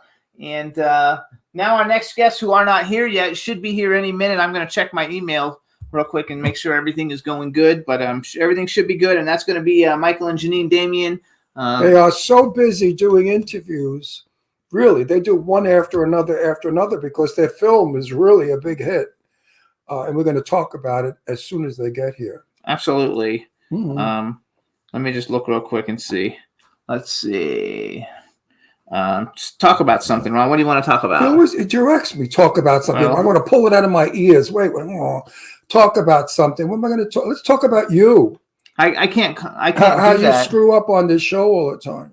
Yeah, I can't talk about. What? You're busy on that phone. You know, Jimmy is in bed at night and he's No, he's not. He's liking everybody's baloney on all that stupid stuff with those networks. What are they called? TikTok and all that crap. So he's always busy. I'm actually working always, and right now I'm working too because I'm trying to make. I'm not like playing. No, when Michael and Janeen are here, they'll come in. Right. They're professionals. We don't have to worry about them. No, we love them too. Last time we saw them was at the High Strung Free Dance premiere in LA. Well, now that we're waiting, I'll tell my little story that you've heard before, but I'll repeat it because there are those of you out there who have not. We had dinner with Michael and Janeen's sister and brother-in-law. And as we were speaking, I said to the Janeen's sister, I said, so where do you live? She said, oh, we live in a trailer. And I thought to myself, oh my God, Michael is so successful and Janeen, and they live in this magnificent mansion in Las Vegas. And that poor sister, she lives in a trailer. That is so sad. So I said to the girl, I said, honey, don't worry. Things happen. And you may be rich one day and you don't have to live in a trailer. Well, they burst out laughing because she said, Ron, the trailer's around the corner. It's $1.5 million. I said, what? A trailer? $1.5 million? It's a tour bus. It's a tour bus. It was 2 stories high and they were on tour. And guess who she was married to? The toy manufacturer, the famous Tyco Toys. Tyco Toys was her husband. She's got They're laughing at Ron. She had more money than anybody. And here I am feeling like such a jerk. But I felt sorry for the girl. I thought, Janeen lives in a mansion and she lives in a trailer. They're the nicest people you will Nice. ever want to meet. I love her sister. And I love their mother, Coco. Janeen's mom. I forgot the sister's name. Forgive me. She's so sweet. I forgot her name. Also, Keith Golub is in the chat room. And Right. Keith and his wife, Sherry Golub, they were executive producers on a bunch of Michael's Janeen's movies. mother, Coco, who we will speak about, was a costume designer for many, many movies. And she was also married to James Best, a fabulous actor who we're going to talk about. So as soon as they're in here, we'll get started. Oh, yes, actually, James Best, you guys, is from John Schneider. What's it called? Dukes of Hazzard. Dukes of Hazzard. Yeah, but he's been around for a long time. He was in a lot. Oh, and Keith wrote Joe Jamie. Yeah. Joe Jamie. Thank you, Keith. Yay! Yes, Joe Jamie. I love her. She's a sweetie. Hey, Joe Jamie. I hope you're going to watch our show today. Anyway, as soon as they get here, they're coming in from, I guess, Las Vegas. I have no idea. Where are they now? Who knows where they are? Either way, it's going to be a lot of fun, you guys. They should be here any minute. Mm-hmm. And Keith, maybe you text them and say, hey, we're ready for you, because I don't know where they are. I don't see any emails, though, from anybody. Maybe we'll take a quick music break. But listen, if they show up, we'll shut the song off, okay, because we want to make sure we have time to speak with them. But let's play Nicotine Dolls, What Makes You Sad, real quick, you guys, and let me check my emails. And, oh, wait, never mind. Hold on. Private chat. They're here now. Yay. Let's go. Bring them in. Hi. Yay. Better late than never. We are so happy to see you. We haven't seen you in such a long time. It's been a really long time. You both look fantastic.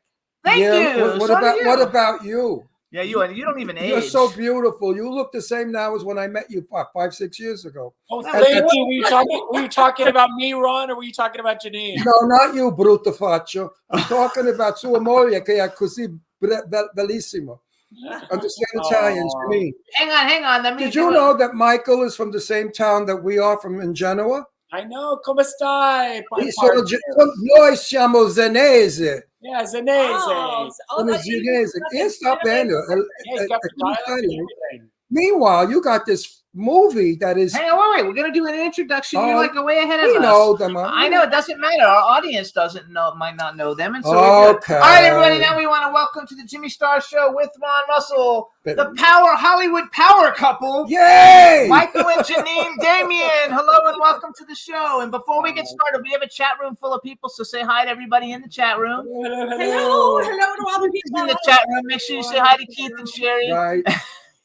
Hi, Keith and Sherry. Hi, babies. How are you, Keith? And that lovely wife that's stacked like a reindeer. Never saw a woman built like that. All right. So we're happy to see you guys.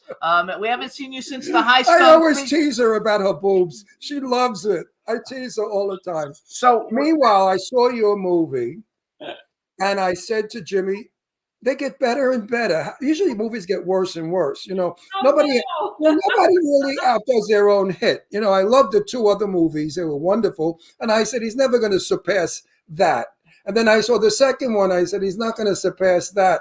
And I saw this movie, and I loved it because it's a movie for everybody. Everyone is in that film. The world is in that film, not just white people. I want to say something. It's the truth. It's the world, and I loved it. And I thank you for bringing everybody together to show that we are a unit of people. God made us all equal. And I love the film, and everybody. I forgot the name. Wait, before we talk about the film. Before we talk, I want to say something. First of all, okay, so you guys. We met Michael and Janeen many years ago. We were in Pennsylvania. They were on the show. Actually, CBS contacted us one time and had us have Michael when he was going back on Young and the Restless. Right. So we went to the High Strung premiere. We went to the High Strung Free Dance premiere. Right. You have the new movie Falling for Christmas. But what I want to say is you guys are like magic. You know that every person, like you put people that in High Strung Free Dance, you had people that maybe people didn't know, and now they're like the biggest stars on the planet. Like Nicholas Galitzine, you know, he's like one of the biggest stars. I had never heard of him. He's in your movie now. He's like in the biggest movies in the world. And Janeen, I have to tell you the truth. I watch film differently than everybody else. I watch the camera, the sound, the lighting, and the direction. And I thought to myself, okay, when did she become a director, Jimmy? Let's see what she can do. I didn't find one flaw. I thought you made each and every character express what was important to the film. And that's what a director has to bring out. Most directors stand there with their fingers up their nose, picking a snot while you're working. Look at Michael's like, oh my God. No, I was in the film. I swear to God, I was in the movie where the director was in another room watching us on the television. And I said to one of the other actors, I said, but where's the director? They told me. I said, this is going to be a great film. And it wasn't. Because if a director's not there, directing, telling us what is right from wrong and telling us what to do is better, the film stinks. You, my darling, as a director, I give you this. And I'm not blowing smoke up your butt because I don't do that. If I didn't think your directing was good, I would have talked about, oh, your hair looks lovely. Wait, I want to go back to what I was saying. So High Strung, you had Nicholas Galitzine, huge star. He did like Disney's Prince, I don't know, Cinderella or something. He was in The Craft, and all these great movies. And Jane Seymour. Then you had, I know, but she was already famous. I'm talking about the people that they discovered. Then you have High Strung Free Dance. You had Thomas Doherty. You know, and as soon as the movie was over, we saw him on HBO with like the biggest stars in the world in like this huge like mini series. You know, and he was a main character. He wasn't like a little He's was terrific. Yeah. And now you did a new movie, Falling for Christmas. Lindsay Lohan hasn't made a film in a long time. She's a super talent. I was so excited when I saw the announcement. Chord, Overstreet, fabulous. Jack Wagner is one of my favorite soap stars because, like you, he's a singer. You know, I have all his albums, and he's a cool guy. He follows me on Twitter. And so you brought in a great cast. I didn't know that you were a director, Janeen. I knew that Michael was a director, and Michael's directed a lot, and you've produced a lot with Michael, but I didn't know. So how did that work out for you to become, first of all, everybody, the name of the movie is Falling for Christmas. Number one on Netflix for a long time. Congratulations. And I want to tell, listen, we have good news too. We just found out that we pull now over 5 million people all over the world, and we're the number 10. Congratulations. Thank you. And we're the number 10 best podcast celebrity interview podcast. So I'm excited about that. So I'm not bragging. The point I'm getting to is Michael and Janeen can make so many of you out there happy. If you're down and out and low and you feel bad and you don't have money and Christmas is not the greatest and God forbid you lost someone and you're in mourning, I suggest you watch this film. After you watch this film, you'll sing out, forget your troubles, come on, get happy, because it's a feel-good movie. It's a lovely movie. It's a decent movie. It's a clean movie. There's no guts blowing up people, killing, beating up people. It's just a wholesome, terrific film. So now we're going to let you talk a little bit. Wait, I'm going to finish. This film is the film that I remember as a young man, and I love these kind of films. All right, now you guys, so how did you get to direct it, and tell us a little bit about it, Janeen? I'll let you talk. Well, first of all, I mean, thank you for all those beautiful things that you just said. No, but it's true. I don't lie. It's true. Okay, let her talk. If it was a crappy film, I'd make a jerk of myself. Well, right? No, really, if the film is a lemon and a bomb. It's true. And, making movies is hard. And when you have a voice, we take it very seriously. I've been so fortunate to have made so many movies with Michael directing and by my side. And he was by my side for my directorial debut, which was this movie, Falling for Christmas. So without him, I could never have done it. And I think that's kind of the spirit of the movie is that, people coming together and helping each other. And good movie. Yeah, and having the opportunity to do Lindsay's first movie back after a long break was really a special project for us, and it was a special time for her. And I think that we all came together with Netflix, which was also a first time for us. So it was a first time for a lot of things, and it was such a glorious experience. We feel really fortunate. I believe that if the crew, the cast, are happy while filming, it shows in the film. I've seen film where the crew hated each other, the star hated the co-star, and it showed in the film. Your film, you could see that everybody that was in it was happy to be in it, and that's what made me happy. Oh, thank you.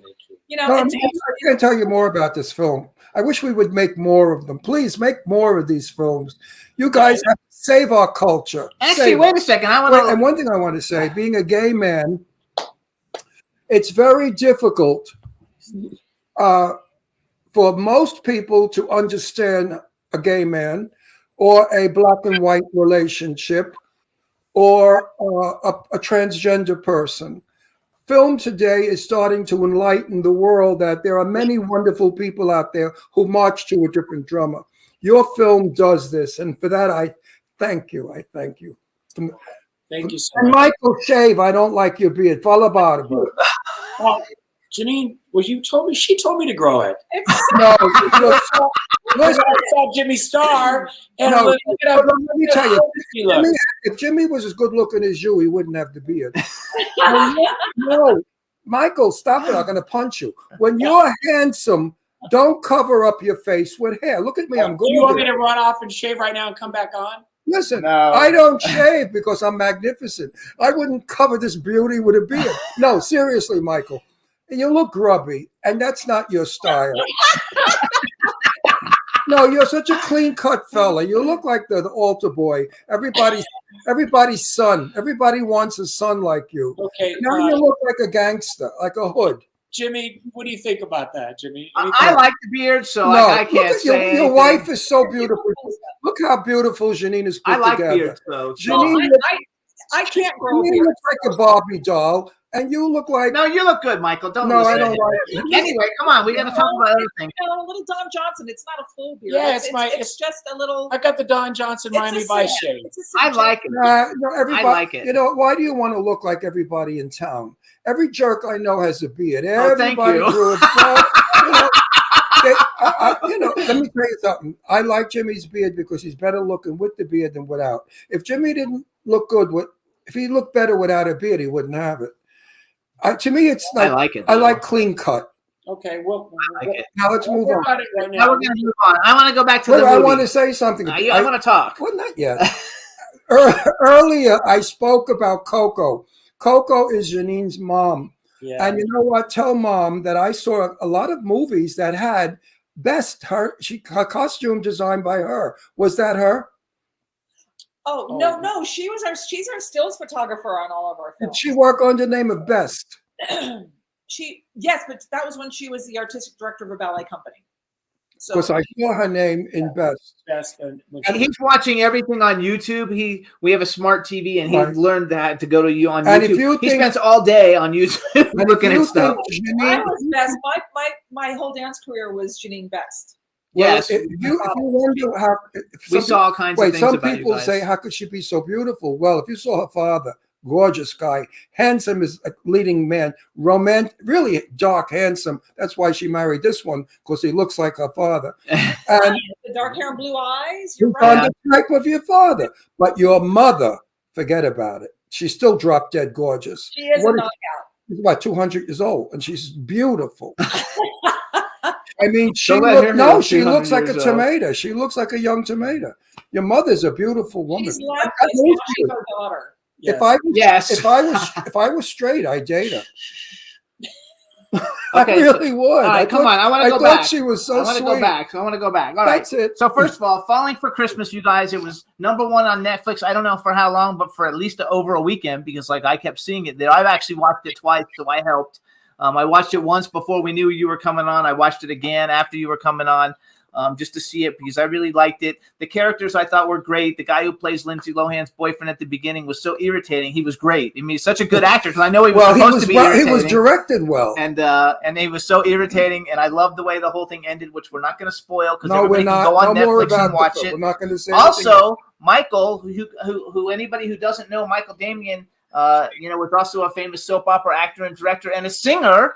He has the #1 hit "Rock On" back from I don't know what year, 89 or something. I'm guessing. Yeah, good. You're good. You know your data.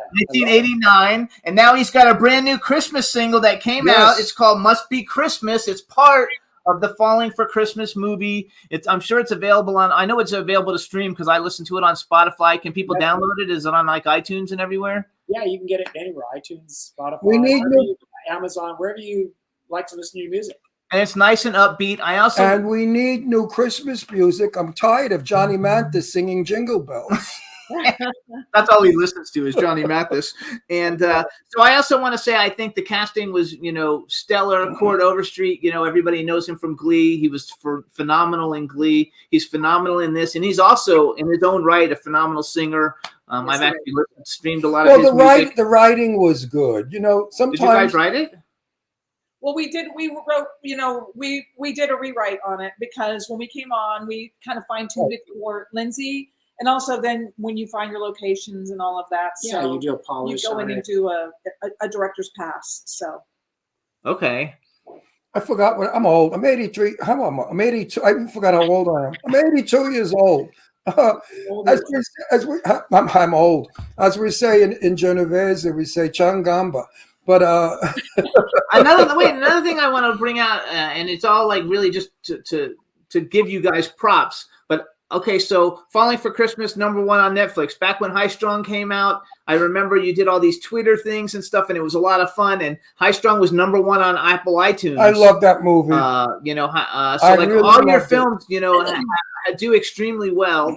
And they're a lot of fun. And I would hang on. Let me finish. You're boring. I'm not boring. I want to finish. You guys, here's some other movies, you guys, because you said he should make family movies. He's made a ton. Flicka, Country Pride, Marley and Me, The Puppy Years, Flicka 2, Moondance Alexander, Hot Tamale, which I didn't see that one, but James Best is in it. And then Much Ado About Christmas, The Christmas Waltz, Crown for Christmas, A Royal Christmas, The Sweeter Side of Light, and A Princess for Christmas. And Love by Design, which I actually like that one because it was because I was a clothing designer. But you guys, there's lots of stuff you can see. Go ahead. Oh no, thank you, Jimmy. Man, you now we want to. You were mentioning some of the wonderful actors that we've worked with, and thank you for bringing that up because Janine and I love finding talent and and discovering it. And we also made a film way back with the fabulous Sam Heughan when people didn't know who Sam Heughan was. And now Sam is, of course, the star of Outlander. And He's such a huge star. I'm not kidding you. When you guys had him in his movie, I had like 15 people contact me and say, "Hey, your friend Michael Damian is got Sam Heughan in a movie. Can you like get us autographed pictures?" They were asking me all kinds of stuff. I was like, I can't do that, like, sorry, go.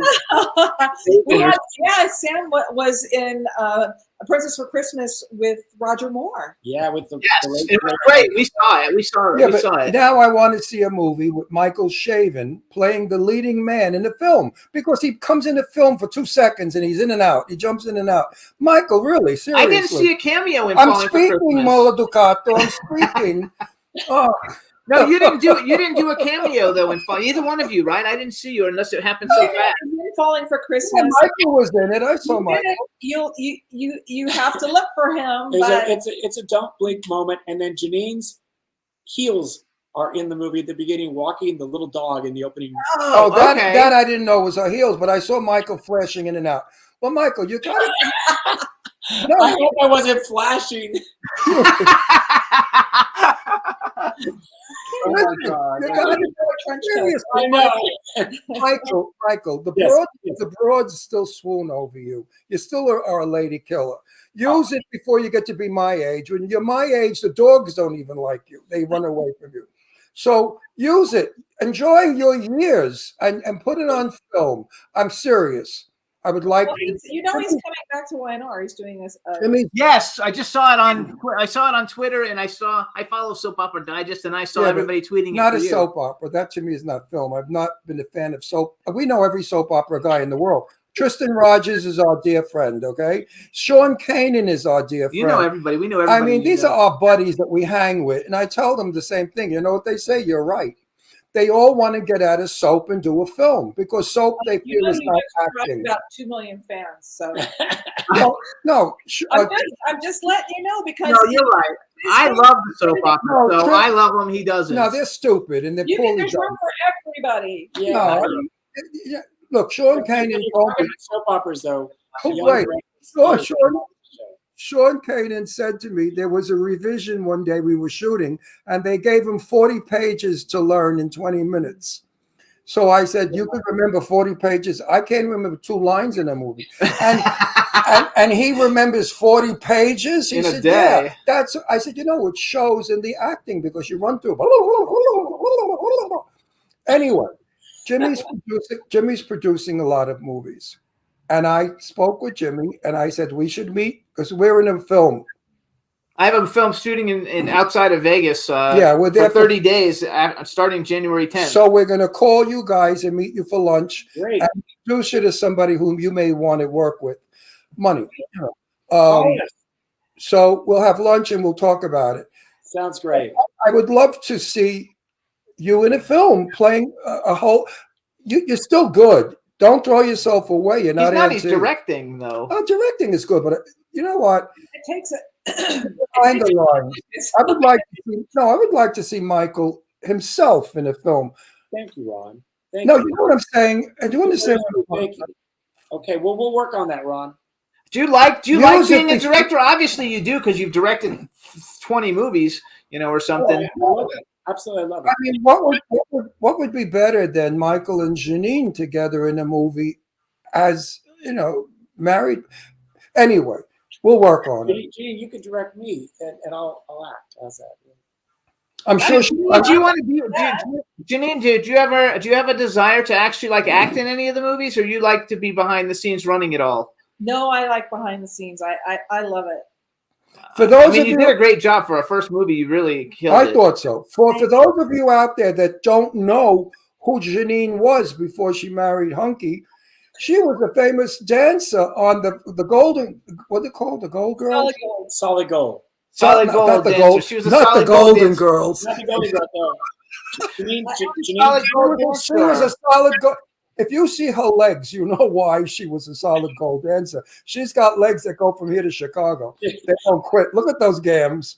What do you think that wop over there? He saw those legs on that blonde. He went nuts. Right? Right? What did you say? What did you say? Mamma che bella. Mamma mia. Yeah. Guarda quella come è Let him bella. talk. He's Bella, trying to. bella. No, back to what you said, Ron. Janeen danced with Michael Jackson, Prince, George Michael, Elton John, Lionel Richie, Diana Ross, Julio Iglesias. I mean, the list goes on and on. She danced with pretty much every major star through her dance career, and she's an incredible dancer. I don't know. I believe You know it totally. what? In order for I was going to say, I danced with Michael You Damian. danced with Michael Damian. That was the best one. Yeah. You know what? Did you make? Is that why you made the dance like high strung and high string free dance? Is that like kind of like how the reason behind it? Because you were like a professional dancer and everything, it gave you an opportunity to make a movie about something you love to do. Yes, absolutely. Well, it was the music. It was the dance aspect for me and the music for Michael. Yes. We thought, between the two of us, what better thing to do than do it? Our two passions and what we knew.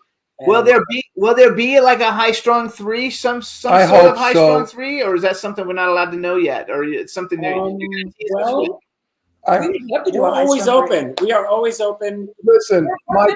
We're in the middle of a movie right now, so when that one's done, Yeah, then we'll look to the future and see what our next project. I've got to tell you this. Right one, I'll help you get money. We know some low life morons that are in the movie business. Okay, they're real degenerates. They look like shit. They dress like crap. They look like homeless people. They don't know anything but drug addict music. And I mentioned to one of them about your film, and the idiot said, yeah, it was high class. I said, absolutely. But what do you think of the violin playing? He said, maybe with some drums it would have been better. But that means that he listened to it, that he had even the IQ for a minute to watch your film. So your film attracts all kinds of people, which is good. From the moron to the educated. I can't believe you just said that. What's so funny? It is true. It is true. I think the movies. You don't target just one audience. You know that. You target one audience, you lost your bucks. You're not going to make any money. Yes, Falling for Christmas appeals to everybody. Listen, there's not one human on this planet that's not going to relate to that movie. And if they don't relate to it, it's because they're extraterrestrial. They're from another planet. No, I actually agree. So since we've moved. How's your mother, by the way, Janeen? How's Coco? She's fantastic. She's fantastic. She's actually has lunch for us waiting downstairs. We've got to go to eat lunch now. Yeah, 5 minutes. She's a good mother. So actually make sure you say hello to Coco for us. Yes, we absolutely will. I think that everything that you guys, so we've lived out in California now for 5 years.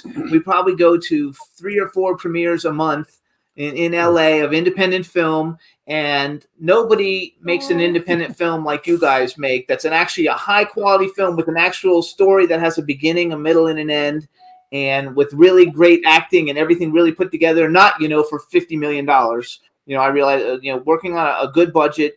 I think you guys have done something for the movie industry, for indie people to look up to, because we know so many of them, and the movies are really terrible. And every jerk wants to be a producer. And nowadays they've got everybody like doing Indiegogo campaigns, paying to people leading roles. No wonder the movies stink. Yeah, what do you think about those morons? the idiots that give you money to be in a film. I think that's disgusting. We discussed this. A lot of actors I know, big act. I just did this with what's his name, who we just saw the other day. Richard Grieco. Richard Grieco and I were talking. Richard Grieco. Yeah, of course. Yeah. Richard, and he agrees with me. Because he's in a film that was a good film, shot well. And Richard did a good performance of doing nothing. He was like Clint Eastwood. It was a Western. It was an excellent film. But then I saw all these stupid people in it that were horrible. I said, why did they cast them? He said, because they all put $1,000 into the film. And they put them in the one woman. And there's like 100 of them. Really? And one girl was so moronic. She stood there like she was in high school and delivered her lines that the movie just went like this. Oh. And the Mall brothers do wonderful films. I'm very, very a fan of Mall brothers films, the twins. Mahal brothers. They're actually in Vegas, the Mahal brothers. Yeah, the Mahal brothers. And in the chat room, they like the press quote from the moron to the educated. No, but I'm happy that your films are funded and that you don't have a bunch of jerks giving money to be in your film.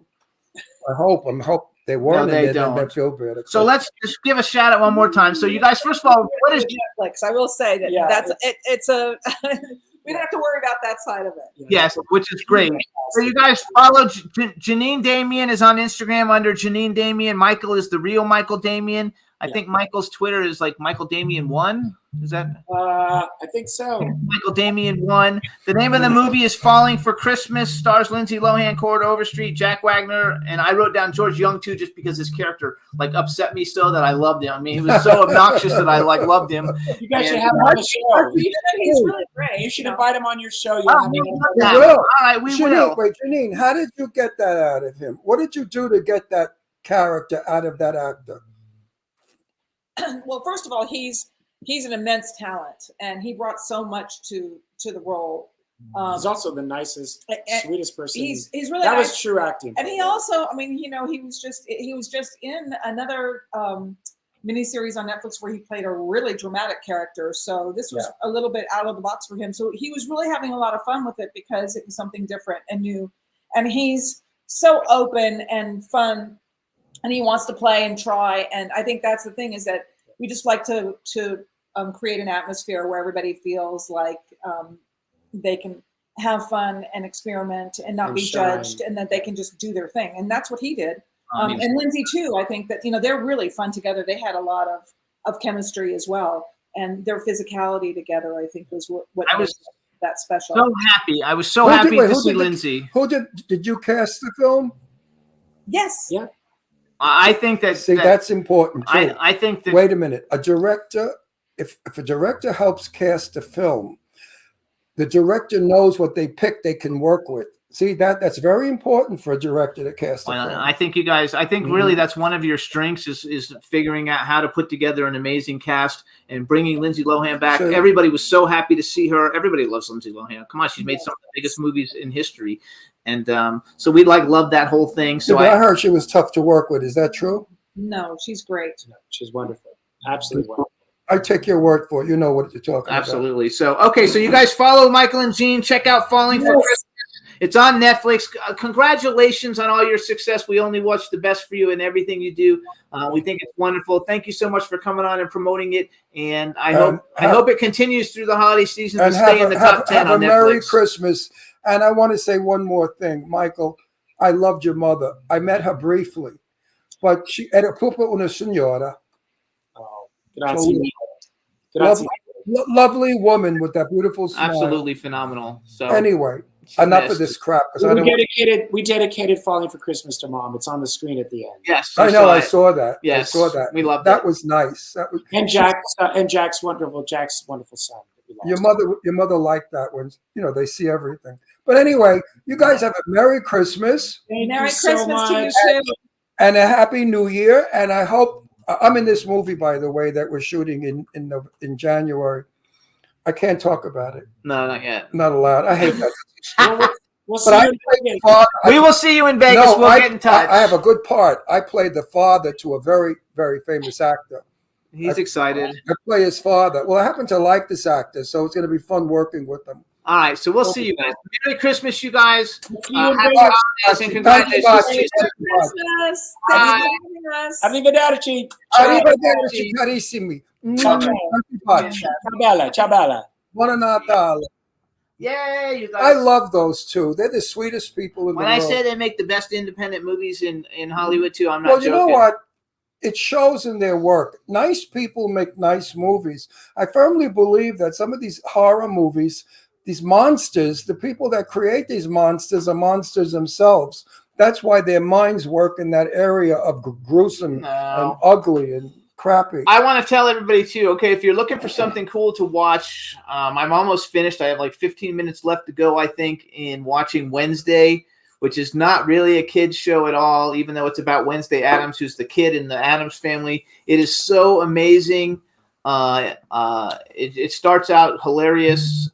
Everybody should watch it. It's super, super fun to watch. Cindy Lady Lake, we're so happy that you're back and that you're all cleaned up from the hurricane. And Dawn, I hope your health stuff is all working out. Diane, we want to thank you, especially for introducing to Bobby Marno, our first guest, and just for being our friend, because we love you to death. We think you're fabulous. Next week, you guys, we're going to have, I don't know who our second guest is yet, but we're going to have Emblem 3 on. They're I think they came in second place on the X Factor. They're kind of like a pop boy band, grown up now, and they're phenomenal. It's one of my favorite like music groups, so I'm super excited that they're coming on. And we'll have another great guest for you also coming on soon. What else do we want to tell people? We got like 2 minutes. Follow me on Twitter. I'm at Dr. Jimmy Star. Instagram, I'm Jimmy Star. And TikTok, I'm Jimmy Star Official.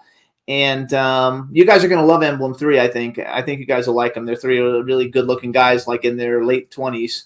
And the music's really, really good. We want to thank B. Claudia because every week she makes great graphics. Yeah, thank you for the Tyrone Power movie. Oh, yeah. B, you're on top of it. So thank you so much. We're sorry that we had this weird like Facebook thing and YouTube thing, but we're happy that everybody like made it. And we hope you had fun with this show because we certainly did. And also, I'm funding like 9 different films right now. So anybody listening, if you're interested in being an investor in a movie, all the movies are always successful. You can contact me on Twitter, Facebook, Instagram, anywhere, or just email jimmystarcontact@gmail.com. And she said thank you. Diane says love you guys. Diane, we're going to see you next weekend at Zach and Zuck's party for Christmas. And I hope everybody has a great weekend. And we have like 1 minute left. Follow Ron. He's Ron Russell Show on Twitter and you can follow Instagram. Me? Yeah. I didn't know I could be followed. Yeah, you can be followed. I never do that stuff.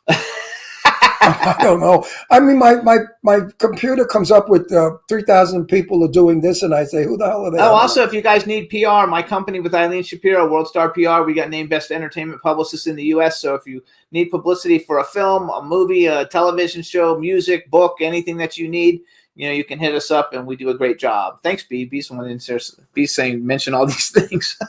And all right. And it's the first time I'm in a movie where I play I played a husband. Now I play a father. So I'm not playing cops or mafia guys for a while. That's refreshing. I'm playing like regular people. So that's it, everybody. I hope everybody has a wonderful weekend. Juan, thank you so much. We want to thank our guests for coming on today. Thank all of you guys in the chat room, and we'll see you guys next week. Have a great weekend. Bye. Bye, everybody. Can turn out to be so wrong. Yeah, we in the mix. Yeah, we in the mix. It's another episode. Here we go. The Jimmy Star Show with Ron Russell. Interviewing the hottest, newest, and truest up to date celebrities. Make sure to subscribe so you can get notified weekly. Jimmy Star, he's the king of cool. Ron Russell, he's a gorgeous dude. Chat room is live, and you would be a fool not to vibe with us at the Jimmy Star Show with Ron Russell. Come watch it live on W4CY Radio. Miss some past episodes? Download on iTunes. The Jimmy Star Show with Ron Russell. It's the Jimmy Star Show with Ron Russell.